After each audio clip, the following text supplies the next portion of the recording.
India സഖ്യത്തിന്റെ ശക്തി കേന്ദ്രമായ തമിഴ്നാട്ടിൽ CPMന്റെ ഒരു ജില്ലാ കമ്മിറ്റി ഓഫീസ് തല്ലി തകർക്കപ്പെട്ടിരിക്കുകയാണ്. തമിഴ്നാട്ടിലെ തിരുനെൽവേലി ജില്ലയിലെ CPMന്റെ ജില്ലാ കമ്മിറ്റി ഓഫീസാണ് മിശ്ര വിവാഹം നടത്തിക്കൊടുക്കാൻ ശ്രമിച്ചു എന്നതിന്റെ പേരിൽ മേൽജാതിക്കാർ തല്ലി തകർത്തത്. സ്ഥലത്ത് ഇപ്പോൾ വലിയ സംഘർഷാവസ്ഥയും പോലീസ് വിന്യാസവും നിലനിൽക്കുകയാണ്. സംഭവങ്ങളുടെ തുടക്കം 13 ജൂൺ 2024 അന്ന് CPMന്റെ തിരുനെൽവേലി ജില്ലാ കമ്മിറ്റി ഓഫീസിൽ ഒരു യുവതിയും യുവാവും എത്തുകയുണ്ടായി. ഇരുവരും അവർ പ്രണയത്തിലാണ് എന്നും വിവാഹം കഴിക്കാൻ ശ്രമിക്കുമ്പോൾ ഈ യുവതിയുടെ ബന്ധുക്കൾ, യുവതി അവിടുത്തെ ഒരു പ്രമുഖ മേൽജാതി വിഭാഗ അംഗവും യുവാവ് അവിടുത്തെ ഒരു ദളിത് സമുദായ അംഗവുമാണ്. ഇരുവരുടെയും വിവാഹത്തിന്, രജിസ്റ്റർ മാരേജിന് അവിടുത്തെ യുവതിയുടെ ബന്ധുക്കളായ മേൽജാതിക്കാർ വലിയ രീതിയിൽ എതിർപ്പ് പ്രകടിപ്പിക്കുന്നു, അവർ ആക്രമിക്കാൻ ശ്രമിക്കുന്നു എന്നായിരുന്നു ഇവരുടെ പരാതി.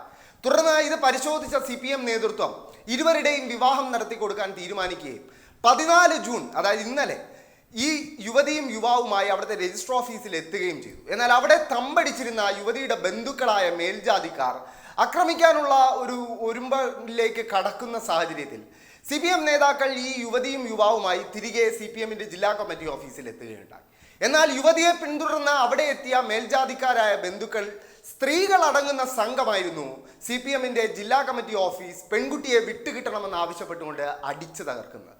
ഇതിൽ ഏക ഒരു നല്ല വാർത്ത എന്ന് പറയുന്നത് ഈ പെൺകുട്ടിയെയും യുവാവിനെയും അക്രമത്തിൽ നിന്നും രക്ഷിച്ച് മറ്റൊരു സുരക്ഷിത സ്ഥാനത്തേക്ക് എത്തിക്കാൻ CPMന്റെ തിരുനെൽവേലി ജില്ലാ നേതൃത്വത്തിന് സാധിച്ചു എന്നത് തന്നെയാണ്. മറ്റൊരു ദിവസം ഇവരുടെ വിവാഹം CPM ജില്ലാ നേതൃത്വം തന്നെ നടത്തി കൊടുക്കുമെന്ന് അവിടുത്തെ CPM ജില്ലാ നേതൃത്വം മാധ്യമങ്ങളോട് പറയുകയുണ്ടായി. CPMന്റെ ഒരു ജില്ലാ കമ്മിറ്റി ഓഫീസോ അല്ലെങ്കിൽ ഒരു പ്രാദേശിക ഓഫീസോ ഇതാദ്യമായല്ല തമിഴ്നാട്ടിൽ മിശ്ര വിവാഹത്തിന്റെ പേരിൽ തല്ലി തകർക്കപ്പെടുന്നത്. ഒരുപാട് CPM പ്രവർത്തകരും നേതാക്കളും ജാതിക്കെതിരായ പോരാട്ടത്തിന്റെ പേരിൽ രക്തസാക്ഷികളായ ഒരു മണ്ണിന്റെ പേര് കൂടിയാണ് തമിഴ്നാട്. തമിഴ്നാട്ടിൽ 2022 മുതൽ 2024 വരെയുള്ള കാലയളവിൽ മാത്രം ജാതിയുടെ പേരിലുള്ള ദുരഭിമാന കൊലകളിൽ കൊല്ലപ്പെട്ടത് 28 മനുഷ്യരാണ്. തമിഴ്നാട്ടിൽ ഇത് 2017 മുതൽ 2022 വരെയുള്ള കാലയളവിൽ 350ഓളമാണെന്ന് ചില കണക്കുകൾ പറയും. അതായത് അത്ര ഭീകരമായ ജാതി ചിന്ത ഇപ്പോഴും അടിയുറച്ചു നിൽക്കുന്ന ഒരു സ്ഥലം തന്നെയാണ് തമിഴ്നാട്ടിൻ്റെ ഗ്രാമങ്ങൾ. അതിലും എടുത്തു പറയേണ്ടത് ഈ സംഭവം നടന്ന തിരുനെൽവേലിയുടെ ഒരു രാഷ്ട്രീയ പശ്ചാത്തലമാണ്. AIDMKക്ക് ഒരു മേൽക്കൈയുള്ള സ്ഥലം തന്നെയാണ് തിരുനെൽവേലി അസംബ്ലി മണ്ഡലവും തിരുനെൽവേലി ലോക്സഭാ മണ്ഡലവും. എന്നാൽ കഴിഞ്ഞ തെരഞ്ഞെടുപ്പിൽ 2021 നിയമസഭാ തെരഞ്ഞെടുപ്പിൽ AIDMK വിട്ട് BJPയിൽ 2017 ചേർന്ന നൈനാർ നാഗേന്ദ്രൻ BJPക്ക് വേണ്ടി DMKയിൽ നിന്നും തിരുനെൽവേലി നിയമസഭാ മണ്ഡലം 20,000-ലേറെ വോട്ടുകൾക്ക് പിടിച്ചെടുക്കുന്ന ഒരു സാഹചര്യം ഉണ്ടായി. തമിഴ്നാട്ടിൽ ഏറ്റവും ജാതി ചിന്ത ശക്തമായി നിൽക്കുന്ന ഇത്തരം പ്രദേശങ്ങളിൽ തന്നെയാണ് BJP അവരുടെ അസംബ്ലി വിജയങ്ങൾ സ്വന്തമാക്കിയിട്ടുള്ളത്.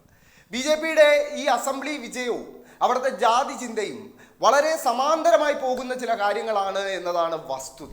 എന്തായാലും തമിഴ്നാട്ടിൽ CPM ഇതാദ്യമായല്ല ഇത്തരം അക്രമങ്ങൾക്ക് വിധേയമാകുന്നത്. CPMന്റെ പല ഓഫീസുകളും പ്രവർത്തകരും ഇതിനു മുൻപും മിശ്രവിവാഹം നടത്തിക്കൊടുത്തതിൻ്റെ പേരിൽ, ക്ഷേത്രപ്രവേശനത്തിന് വേണ്ടി സമരം ചെയ്തതിൻ്റെ പേരിൽ, വഴി നടക്കാനുള്ള സമരത്തിൻ്റെ പേരിൽ പോലും ആക്രമിക്കപ്പെട്ടിട്ടുണ്ട്, തകർക്കപ്പെട്ടിട്ടുണ്ട്. പക്ഷേ അതെല്ലാം കടന്ന് മുന്നോട്ട് പോയി തന്നെയാണ് തമിഴ്നാട്ടിലെ ഏറ്റവും വലിയ ദളിത് പിന്നോക്ക പാർട്ടിയായി CPM മാറിയിട്ടുള്ളത്. CPM ഇത്തവണത്തെ ലോക്സഭാ തെരഞ്ഞെടുപ്പിൽ തമിഴ്നാട്ടിലെ 2 മണ്ഡലങ്ങളിലും അവർക്ക് ഇന്ത്യ സഖ്യത്തിന്റെ ഭാഗമായി ലഭിച്ച 2 മണ്ഡലങ്ങളിലും സ്വന്തമാക്കിയത് തിളക്കമാർന്ന വിജയമായിരുന്നു. അതിലെടുത്തു പറയേണ്ടത് ഡിണ്ടിഗലിലെ വിജയമാണ്. CPMന്റെ സിറ്റിംഗ് സീറ്റായിരുന്ന കോയമ്പത്തൂരിൽ BJPയുടെ സംസ്ഥാന അധ്യക്ഷൻ അണ്ണാമലൈ തന്നെ മത്സരത്തിനെത്തുന്നത് കൊണ്ട് ആ സീറ്റ് DMK ഏറ്റെടുത്താണ് CPMന് കുറച്ചുകൂടി ഷുവർ സീറ്റായ ഡിണ്ടിഗൽ നൽകുന്നത്. ഡിണ്ടിഗലിൽ 4,43,000-ലേറെ വോട്ടിന്റെ ഭൂരിപക്ഷമാണ് CPMന്റെ R സച്ചിദാനന്ദൻ സ്വന്തമാക്കിയത്. അതുപോലെ തന്നെയാണ് മധുരയിലെയും കാര്യം. മധുരൈ CPMന്റെ സിറ്റിംഗ് സീറ്റാണ്. 2019 CPM വലിയ ഭൂരിപക്ഷത്തിൽ വിജയിച്ച സീറ്റ്. അവിടെയും 2 ലക്ഷത്തിലേറെ വോട്ടിന്റെ ഭൂരിപക്ഷത്തിലാണ് S വെങ്കിടേശൻ അവിടെ നിന്നും വിജയിച്ചു കയറിയത്. എന്തായാലും തമിഴ്നാട്ടിലെ ഈ സംഭവങ്ങൾ ഒരു ഉത്തരം കൂടിയാണ്. എന്തിനാണ് CPM എന്ന് ചോദിക്കുന്ന ചില കപട ബുദ്ധിജീവികൾക്കുള്ള ഉത്തരം കൂടിയാണ് തമിഴ്നാട്ടിലെ ഈ തിരുനെൽവേലിയിലെ CPM ഓഫീസിന് നേരെ ഉണ്ടായിരിക്കുന്ന ഈ ഭീകരമായ അപലപനീയമായ ആക്രമണം എന്ന് പറഞ്ഞു വെക്കേണ്ടിയിരിക്കുന്നു.